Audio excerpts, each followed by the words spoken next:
Welcome to High Gluttony. I'm Gretchen. And I'm Becca, and we're two ladies on an adventure. Listen along every 10 days or so as we cook a dish we like, Quest about cannabis education, or chat with someone we respect. You can find more information about this episode at highgluttony.com. Thanks for joining us, Gluttoneers. Off we go.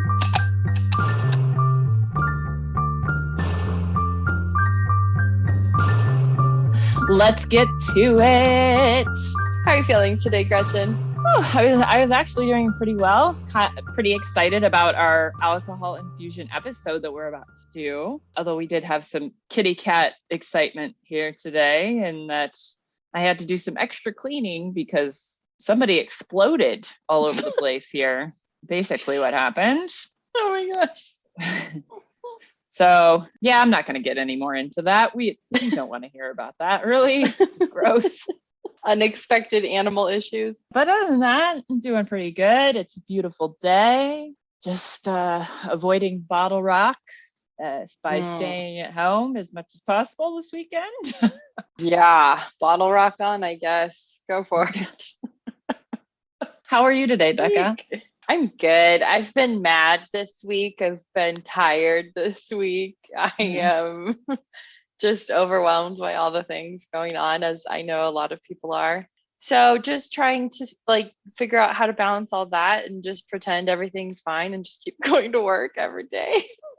Okay, keep going. So I'm super excited to make this and check out a little bit. I'm actually looking forward to peeling the lemons and just chatting with you. So it's going to be fun. It's an easy day since we are making our main product today is limoncello.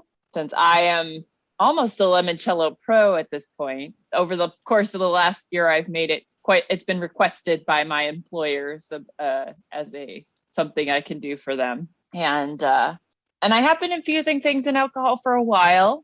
I think it sort of started with damson gin, which is a small type of plum that you infuse into gin and is something you find commonly in the UK. Now I've expanded it to pretty much anything I want. I've definitely done basil vodka infusions before, pear brandy infusions. In the last couple of years, it's been more cannabis and alcohol infusions. But I feel like I'm getting ahead of myself because we need to get ourselves into that relaxed mind space. So what are you smoking today, Becca? Well, I'm using some pens again. I've discovered I opened a new one, so I kept the package, or at least the front. Yay! Yay! And it's a hybrid called Blue Dream. And it's nice. Yeah. Blue Dream. It's a little dreamy. Yeah. So I'm enjoying that. What about you? I am having the last of my rum cake joint from yesterday evening. I was smoking while editing pumpkin upside down cake. So I have a little nub left that seems appropriate for what we're doing here today. Just the right amount of weed to make me relaxed, but hopefully still functional. Yeah. Knock on. We never know with the joint. So yeah, here we go. Knock on wood. Yeah. And we are having Porto Tonicos, which you surprised me by suggesting. Wasn't aware you had white port on hand. We've been buying it more and more, and I actually had a bottle that I needed to use up, and so I felt like that's delicious. And even though it's not infused, it feels perfect. And I think working with the lemons is going to be fun while we drink it. Yes, it will. It will be really nice. How is your vape? Good. Sometimes the pens are a little hard on me, though. I feel like it's just a bit more intense than smoking flower. I think just because it is concentrated, like it's a bit more intense. Don't usually need as much. Yeah. I have to be careful not to take like too deep of a hit.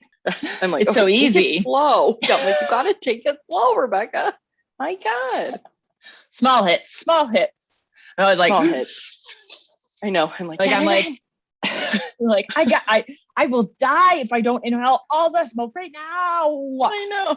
Quick. Get it in my bloodstream. My endocannabinoid system. Excuse me. Well, all right. Speaking of things taking their time, weren't we talking? We were talking about that, right? I don't know. So you've been making limoncello for a long time. About a year. A year. Okay. You've made a lot of limoncello, and I'm wondering if you know what the history is of this drink, because I've had it often in North Beach or in Italy occasionally when I was there for a little bit. And I'm just curious, like it feels like a really traditional thing, but what do you know about its history?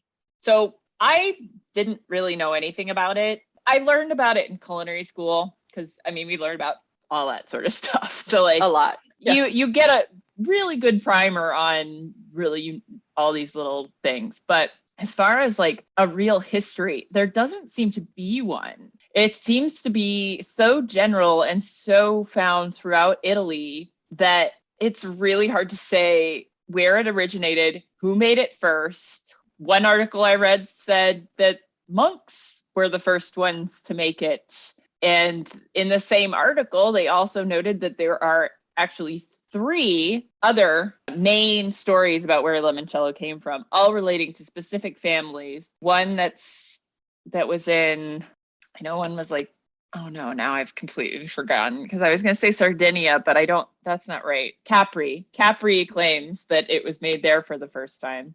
The Amalfi Coast also lays claim to coming up with the idea of limoncello, and Naples, I believe, was the other one. And then there are like specific families in each of those places that are like, no, we are the first family that came up with it. I've seen histories going back centuries and also history that only goes back to 1900. So it's, I don't know, like it's probably just one of those things that like more than somebody, you see some lemons, you figure, and you see some alcohol and you put them together. Like, I think it's just not that hard to come up with.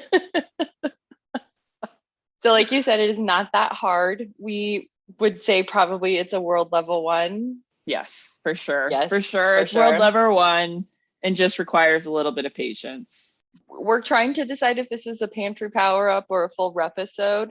We thought it's probably a pantry power up because it literally sits in your pantry for a while. Can you talk us through though, Gretchen? We've kind of hinted a little bit about like what is going on with this. We're basically going to be using lemons, vodka, sugar, and water, right? Correct.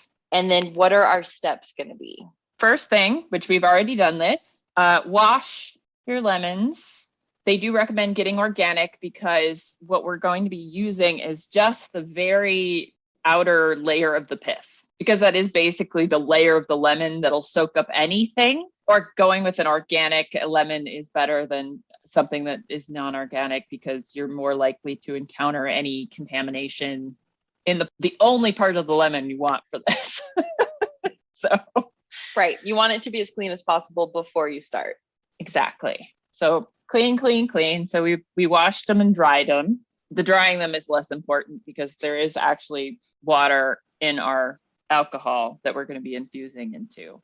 I'm not really sure why the drying is so important. I guess maybe it just gives you a chance to like ripe off the anything on the outside, maybe. I was thinking it's easier to peel it if it's dry. That's probably more likely. Yes. multiple benefits then. Multiple benefits. It does have multiple benefits. We discover things along the way here. This is what we do. It's just a walk into things. We're getting that top layer of zest off of our lemons, put it into a jar. I do recommend a jar. You can use a bottle, but you're probably going to just need to plan on throwing the bottle away if you use a bottle, because you will in all likelihood not be able to get your peels back out of it. I'm looking at my bottle. Ooh, I think you're right. Uh-oh. That might not be too bad. My peels are coming out like this. I tested it. Okay. So they're kind of flaky. Small and flaky. Yeah. Maybe it won't be too much of an issue. Well, I guess we'll find out. Because you could also go about this a totally different way. Should I just confuse everyone right off the bat? Just start with confusing things? Sure. And you could do like a speedy limoncello where you zest your lemons, shake them together with your vodka for maybe, and let it sit for a day. Whereas the recipe we're using recommends at least 4 days to however long you want. And peeling, not zesting, right? And peeling, not zesting. But yeah, if you want it faster, you can zest, like fully zest it, like grate your zest up, and that would get it through faster and also make it easier to come out of the bottle. But you probably wouldn't let it sit as long.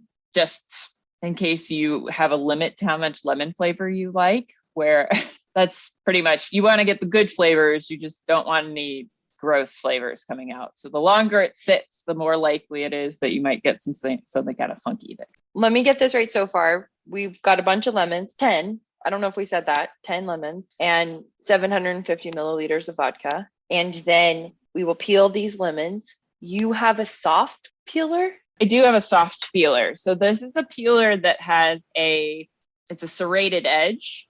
So it's good for things like tomatoes or peaches. Pretty much I bought it because I'm a fan of peaches, but I hate the outside. So.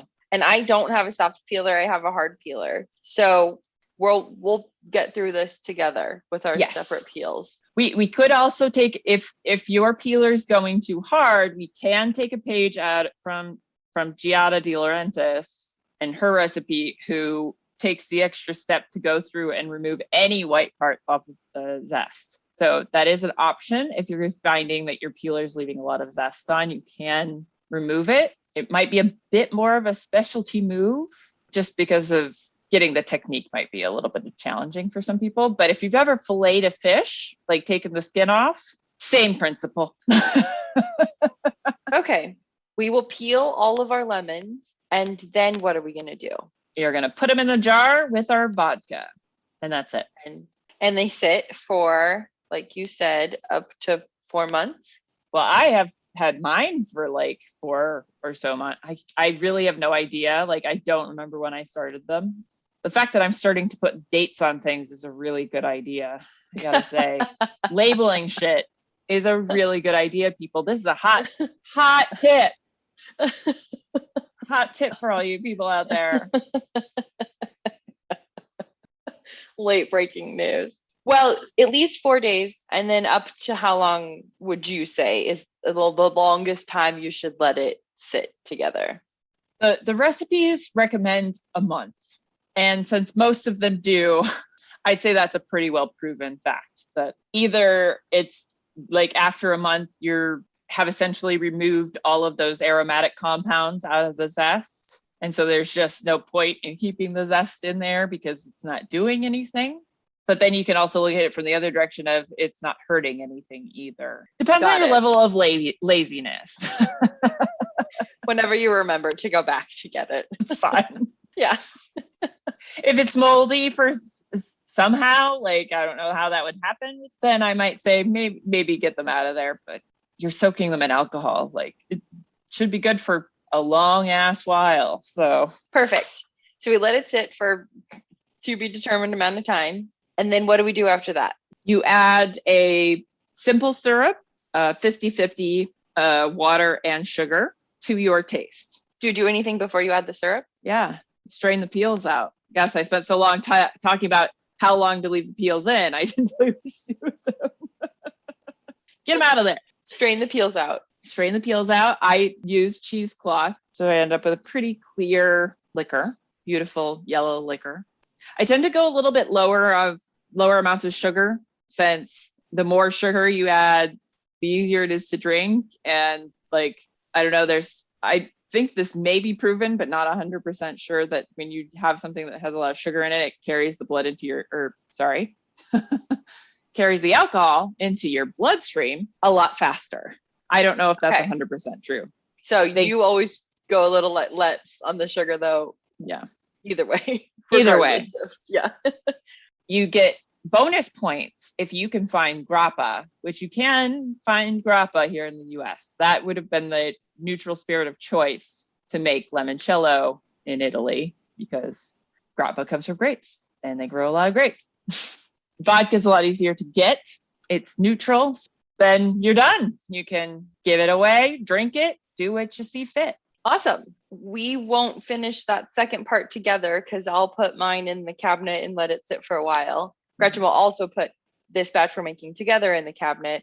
But like she said, she's already completed one up to the simple sugar stage. So she'll just finish that out for us. So you don't have to wait around for us to figure out how this one tastes, because we know sometimes we don't catch up to the recording. So we're going to just have a real live sample of Gretchen finishing it out like a cooking show. Yes. And like any good cooking show, we have our resident cat who is very proud that she has her soccer ball. All right, good kitty. You need your treat? Okay. So this is Kenzie, Yes. one of Gretchen's 3 cats. The loudest of the 3 cats. Yes, I know. We heard you. Jesus. Everyone heard you. Okay, we're peeling. Let's We're gonna peel. peel. My lemons are not very pretty. I mean, they don't need to be, but it is nice when they are. Mine are a really pretty color. It is a little hard to get just this top layer off with the peeler I have, but it works. I went to look for a soft peeler to send you. I'll have to see if this brand is still making one, because I guess I bought this a while ago, because I bought this when I used to work when I was working at the wine store before I moved to California. They had this little like cookware store upstairs. There they sold stuff, and this was one of the things that they sold. And I was like, this is amazing. I had never heard of a soft peeler before. Aside from the fact that I keep asking you about it and then not sending you any. So What happens if you get a little peel? a little bit of the white, Yeah, I mean, yeah, the pith. it's fine. Okay. It's really just up to you as far as how much bitterness you can stand, because that white part is the bitter part of the whole thing. whole thing. It's like when we made the tomb and took the little center part out of the garlic to make it less bitter, which I think is essential. I don't know if I've told you I made another batch where I didn't do that, and it was not as good. So Really? Okay, good to know. it's an important step. Okay, so it's kind of like that. You can leave it in. It's just not going to taste Right. as good as it could. Correct. Okay. But I'm making a slightly smaller batch of limoncello than you, just because I wanted to also make my figgy pudding vodka and my pear cinnamon vodka and my cannabis vodka. So I'm distributing my vodka to a few different experiments today. And since I also have a whole other bottle of limoncello here, I figure I don't really need to make a whole batch of limoncello. You're swimming in it. A little bit, yeah. Especially since I discovered that there are still 2 bottles of it at work. So Oh, like God. we are limoncelloed. But So you're playing with some fun flavors today. I came across an article yesterday that gave me a couple of suggestions on they did apple cinnamon, but they also did apple pear cinnamon. I was like, I don't necessarily need the apple in there. Let's just try it with pear. And New plan. Sarah had brought some figs back from her boyfriend's place. And I don't love figs. It's the seeds. I have a problem with the little the texture of the seeds. I like them. I like it when there's no seeds in there. But I'm also so topped up on cooking projects. I was like, what would I even do with them? I'd have to cook that with them, and I don't have time for that. And so I just was like, okay, I'll do a flavored vodka with them. And I believe that was also on the list yesterday. So and then I decided to add some ginger, clove, cinnamon, allspice to it and make a kind of a figgy pudding flavored vodka. See how that works out. Yum. While we're doing this, can you talk to me about infusions and how this is going to work, and maybe a little bit about like a cannabis infusion too? The infusing things with vodka, it works in a couple different ways. Some of it is just actually adding like parts of the fruit into the vodka. But most of these, what you're doing is just removing the aromatic parts of the fruit. And that's really the only parts you're looking for, is the aromatic parts of the fruit. And those esters are more alcohol soluble than water soluble and that sort of thing. I'm sorry, the esters? Well, that's the aromatic parts of the chemicals. The aromatic, I believe, are called esters. Okay. An ester is a chemical compound derived from an acid, organic or inorganic, but at least one hydroxyl group is replaced by oh boy. Anyway, what are esters used for? flavorings and perfumes. Okay, great. Okay, good. It's just like, Wait, I'm sorry. So the esters are the part of the fruit and stuff that make them smell good. got it. And a lot of that's in the outer peel. The parts of the fruit that smell good and make them taste good are soluble in alcohol. Oh, okay. I see. It's like all over. Got it. What do you want to start with when you're making an infusion? Whether it's just alcohol and a fruit, or if it's alcohol and cannabis, like what will you always need for an infusion? Alcohol and something to soak in it and Okay. something to put it in. Pretty much you can soak anything in alcohol and flavor. As I said, I've done basil. I've done every kind of citrus fruit that I've ever touched. I made like a peach cello where I just used the skins from jam processing and put them into vodka last year. I'm doing the same thing again this year, except I'm just using whole peaches because I had so many that I didn't know what to do with them. So I was just like, I'm just going to put them in vodka and deal with it later. So an abundance of fruit or anything is always a good thing to have for making such flavored things. I mean, on the list yesterday, I think I did the list of flavored vodka, like different flavored vodkas you could make. Oh, right. Thank you. They had garlic, they had ginger, there's one that it's like, oh, I really like that idea. I mean, probably was like onion. I've heard of horseradish infused vodka before. Yum. Anything. You can pretty much like soak anything in vodka and make the vodka smell like that thing or the alcohol smell like that thing. I sort of want to do a shortcut on those salty gin and tonics and like throw the actual preserved lemons into some gin. That way you could get a double infusion. I was thinking about that last night because I was kind of looking into if I should make a different sort of infusion other than vodka today, but I decided against it. And you can use like any alcohol? Yeah.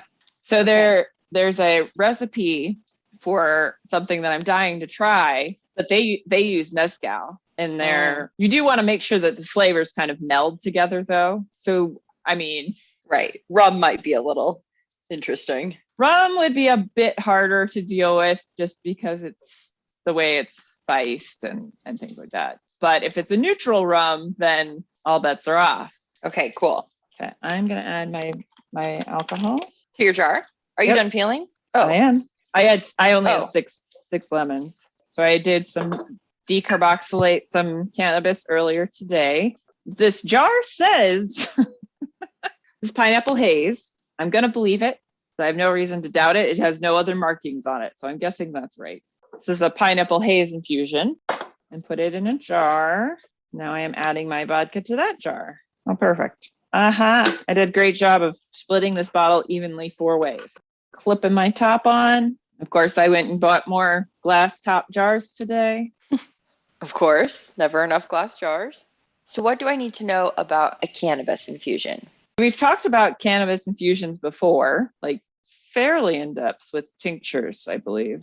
But since the THC molecules are hydrophobic. That's the word I came across this week. I was like, ooh, that's a good word. They don't like the water. They'll only dilute in either fat or alcohol. I was reading last night, fat technically is the superior vehicle just because it most easily is uptaken into lipid structures and our body processes those a lot more efficiently than they do alcohol. So if you're looking to make sure you're getting the most bioavailability for your buck, eating it with a fat is the way to go. That being said, alcohol works too. And you have to follow pretty much, it's the same thing, just a little bit slower infusion. I have used the magical butter machine to do alcohol infusions. I gotta say though, because of the way it mixes it together and whips it in, you get kind of a brown, gross looking liquor. So not sure I really like that one. I found a long, slow steep is a much better way to go because it does turn brown still, but it's clear. So it's not as doesn't look like you're drinking mud, That helps. looks like bourbon or rum. So much more appealing. Yeah, much easier to swallow. Oh, I do like to let after I'm done infusing it, I like to let it sit in jar and let some of that particulate matter settle out. And then you can just decant it off of that if you want, depending on how picky you are about how pretty your liquor needs to be. But so you can get a pretty clear product just by taking a little more time to let the product sit, but not essential. So I'm sorry, you said you have to decarb the cannabis first and then you can infuse it, or can you talk me through that overview again of how it's different from a fruit when you're doing an infusion? You can infuse cannabis without decarboxylating it. And I'll tell you about something cool I came across in that I want to talk about, because I'm definitely going to do it because it sounds fucking cool. So you can add dried cannabis to alcohol and infuse it that way, but you won't get any of the psychoactive components. It'll be the THCA that will be in there, not it wouldn't be converted to the psychoactive formula. So you can use fresh flower, and then if you decarboxylate it, which, reminder, is heating it up basically. If you do that, then when you infuse it, you will get your endocannabinoid system will respond the way it would if you were smoking it, or yes. Okay, got it. Otherwise, it'll respond to what's in the cannabis. It'll just be in the non-psychoactive form. Sure, that makes sense. And then does it follow the same process of waiting for a couple days to a couple months? I don't fully know the answer to that. So I think it can extract the THC fairly quickly within about a day. I just like to err on the side of caution and I guess leave it longer. But I think most infusions that I've seen, says maybe up to a month. It really depends on the person, it seems like. I don't have 100% great answer for that, unfortunately. Okay. And then do you strain this and add simple syrup too? Or what happens after you've let it sit for however long you want? So you could do a couple different things. You can add an additional like half of the original alcohol that you're using so that you can get more of that alcohol flavor at a slightly lower THC dose. So there are different things you can do here. For the most part, if I'm just making I want to add cannabis to my gin, I'm not adding any sort of additive to it. It's just cannabis infused gin. Goes straight into the tonic. Yes. Got it. Okay. So I'm going to add my lemons, my peels, and then you pour the vodka in on top of it. Give it a little shake. This might take me a minute. Do you want to do your simple syrup while I'm doing this? Oh, sure. Okay. So I got a cup of water, cup of granulated caramel. Heating that on low on my stove. Not low, medium low. Pretty much. You want to bring it. I was going to say, because you want to bring it to a boil, right? Correct. That is exactly what I was also going to say.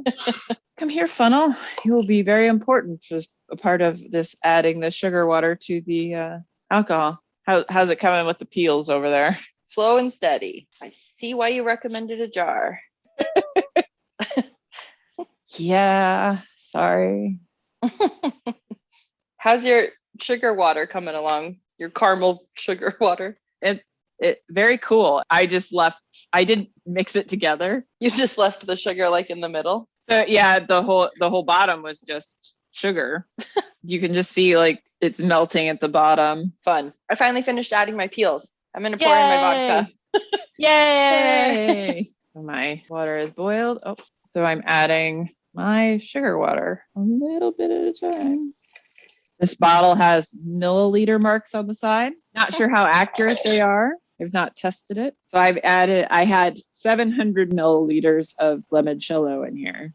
And then I added 100 milliliters of sugar water. Okay. Now I'm going to taste it. Ooh, really strong. All right, more sugar. Can't even smell the sugar in there yet. So shaky. Of course, knowing my luck, one of these times the lid will just throw off and I'll just be covered in limoncello. Still strong? Strong, but I don't think I want to dilute it too much more.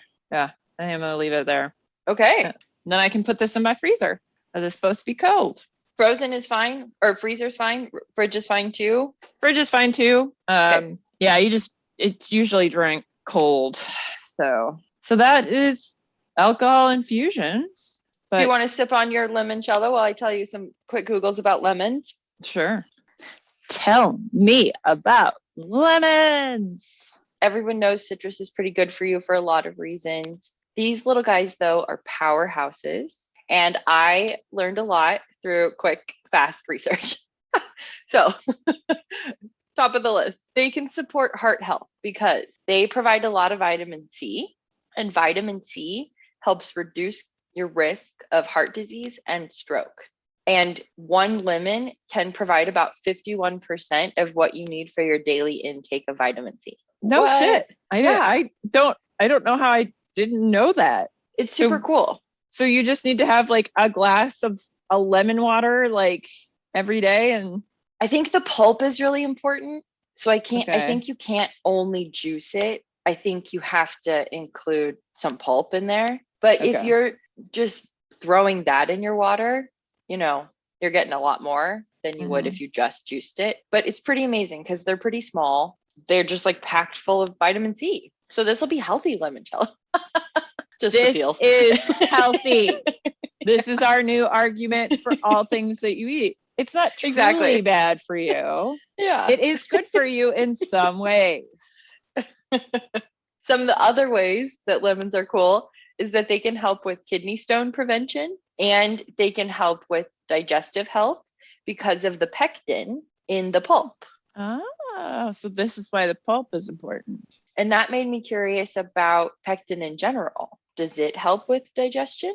I would assume. Yeah. We're kind of like Metamucil or Sure. That's funny. And then lemon contains some iron itself, but it's really helpful in preventing anemia because it helps with your absorption of iron from other plants. Oh, I know. That's extremely helpful. Yeah. Exciting. Thank you. And iron I know you're not done. I know, but I know lemons are so cool. They can help reduce cancer risk. And some researchers think that some plant compounds in lemons, including limonene, terpenes, including terpenes like limonene, and something called naringeline. Have you heard of that before? Must be a citrus thing. So those two things are supposed to help have anti-cancer effects. But that needs a little more research, as I am sure with anything with terpenes, we don't know a lot still. Yeah. And then this was interesting. I had to have this one broken down for me a little bit by James. So lemons are the only food in the world that have a negative ion charge. So all other foods have a positive charge. And this makes it really helpful with digestion because it parallels the effect of your body's digestive fluids. Okay. And it helps support your liver and your gallbladder because of that. All right. Good. I know. And then this last one, I wanted to ask you if you had heard this before, that you're supposed to use non-reactive cookware only. Yeah. Okay. Because otherwise it can like discolor your pan or your food. So can you tell me more about that? It has to do with the acid reacting with things like iron, copper, aluminum. It will attack those, like it attacks the chemical structure. And as a result, then will break it down. You have to be careful about what you put acidic foods in general. I don't know that lemon's necessarily any worse than any other acidic food. But for the most part, if it's uncoated, you don't want to be using anything high acidity or just straight vinegar or acid in them because it will fuck your shit up and they'll taste like crap. I didn't know that. So that's anything that's iron, copper, or aluminum. Yes, uncoated. Which they do coat. There is a lot of coated cookware out there. But those coatings, again, can wear away over time. So you just have to be careful and make sure that you're paying attention to what's happening. Got it. Well, yeah, that's what I learned about lemons. I'm excited to keep using them and have a new appreciation for these little guys. To say preserved lemons would have been a good time to talk about lemons, but oh well. Right. We've referenced a couple of other episodes today. So the preserved lemons, where we made the salty dog Gretchen was talking about, and terpenes. We did 2 terpenes, CannaQuest. Toasted sugar. Toasted sugar. Caramel. All the things are coming together. Everything comes together. Yeah, pumpkin and pectin. Or and cranberries. pectin, yeah. Yeah. Oh my gosh. Oh my gosh. We mentioned like almost every other episode. That's great. We got to keep that shit up. Oh, that was totally by chance too. That was amazing. It all comes together in the end. So I'll keep everyone posted at a later date whenever mine finishes up, or whenever both of ours finish up. We'll let everyone know. And until then, you can find the recipe. Oh, where did our recipe come from today officially? Oh, this was the kitchen, I think. Okay. That's the one kitchen. I've been using. Yeah, a lot. They got me with the swing top bottle picture.